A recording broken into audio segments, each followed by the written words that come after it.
All right, so we've talked a lot about changing our different states in this chapter, and we are good with heating things up and cooling things down. But what about changing from one state to the other? Like, how much energy does it take to melt ice? Well, we know that we were using the Q equals mc delta T equation, and with that, Q is our heat quantity, M is our mass, C is our specific heat, and we have different constants for water, for ice, and for steam. And delta T stands for the change in temperature. Well, is there a change in temperature when you are going through a phase change?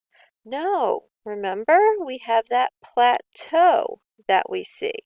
So right here, and right here, we are melting or we are vaporizing if we are heating things up.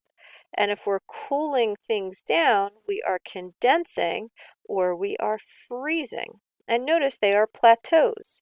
Okay, so that phase change occurs where there are plateaus. And if there's plateaus, there is no delta T. So that would substitute a big N zero, and then you multiply by times M times C. Does that mean that it takes no energy in order to melt or freeze or condense or vaporize? No, silly. We just have to use a different constant and a different formula. Okay, this is where we get into heats of reactions. Okay, the heats of reactions that occur during the specific phase changes because the temperatures are constant. So the heat of melting, the heat of freezing, the heat of boiling, the heat of condensing is known as the delta H of fusion, the delta H of solidification, the delta H of vaporization, and the delta H of condensation. So that's what we're going to look at in these next upcoming slides. All right, so a heat of fusion is going to be where we are going to melt things, okay, kind of like fuse all together. Heats of solidification means to freeze things. Heat of vaporization means to boil. Heat of condensation means to condense. That one doesn't get very creative. And then heat of solution means the heat to dissolve. And we'll get into that in upcoming chapters where we start talking about ions and we start talking about energy and making different kinds of solutions, because sometimes things get heated and sometimes things cool down. So that's specific per substance, but we might as well talk about that heat of reaction here. All right, so the molar heat of fusion is the amount of energy it takes to heat up 1 mole of a substance from the solid to the liquid phase. All right, and since we're only going to be dealing with the heating and cooling curves of water, of H2O, all of these constants are going to be for water. They are different for other substances. So we have the delta H of fusion is 6.01 kilojoules per mole, or 333.3 joules per gram. How do I get joules per gram into kilojoules per mole? It's the exact same constant, just in different units. Okay, so to get to kilo, we have to multiply by 1,000. And to get from grams to mole for water, you multiply by the molar mass of water, which is going to be our 18.02 grams per mole. So if you have 6.01 kilojoules per 1 mole, we can use our dimensional analysis. 1 kilojoule is 1,000 joules, and then 1 mole is 18.02 grams. And what we do here is we cancel out our kilojoules and we cancel out our moles to give us our joules per gram.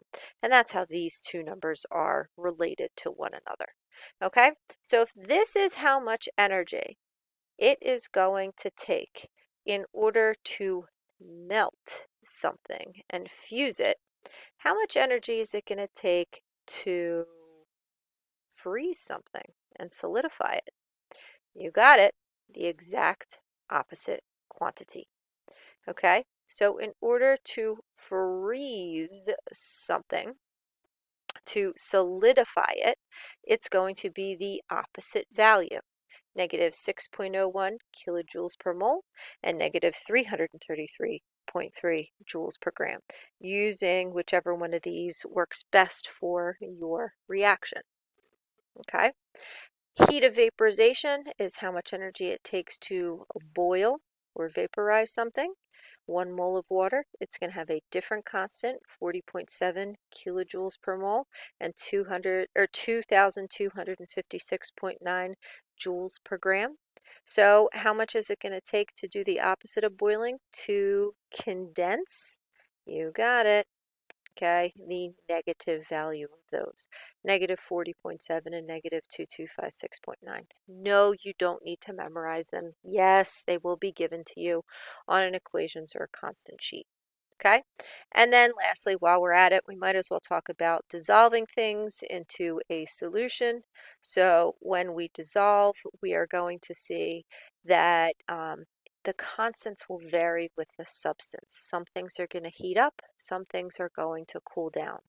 NaOH, Drano, when it is mixed with water, is going to get hot. It's called exothermic, okay? So you're going to see that it is going to give off energy. Whereas ammonium nitrate, when it is mixed with water, is going to get cold and is going to be endothermic. Okay, and that's actually what they use in instant cold packs. And those instant cold packs are what are going to keep our boo-boos from getting all kinds of bad if we don't have any ice in our medicine kits and the such.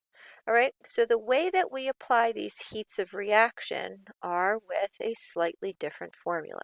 Instead of Q equals mc times delta T, where there are temp changes, okay, on all of the slopes, okay, of your graph, we are going to use Q equals M times the delta H of the reaction. So this is at all of our plateaus where you see the constants, all right, and you see that constant temperature. M here for this is the general term for amount, so it can be mass or moles, and that will depend if you're using the joules per gram or the kilojoules per mole constants. All right, so the next video will show how we use these different types of equations in our heating and our cooling curves.